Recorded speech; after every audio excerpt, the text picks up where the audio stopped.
ఇంత మంచి సముద్రంలో వాడు ఆగమాగం చేసి మధ్యలో ఆపేసింది మాకు. భగవాన్ ఏం చేయాలి, మా డీజిల్ అయిపోయిందా ఏమైపోయిందో తెలియదు. పిల్లలేమో ఆడ పోయి చూస్తున్నారు, మేమేమో ఇక్కడ ఉన్నాం. क्या भैया क्या होना भैया स्विमिंग वो यमुने आदमी उधर ही चले जाता हूँ मेरा डाउट.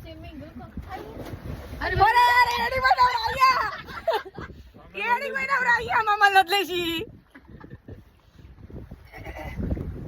బేబీ పిల్లలు ఏం చేస్తుంది? స్విమ్మింగ్ उसको आता फुर्सत में. అందుకోసమే గోవాకు వచ్చినాక పారాగ్లైడింగ్ ఎప్పుడు చేయకండి, ఎందుకంటే ఆగమై వదిలేసిపోతారు. జాగ్రత్త.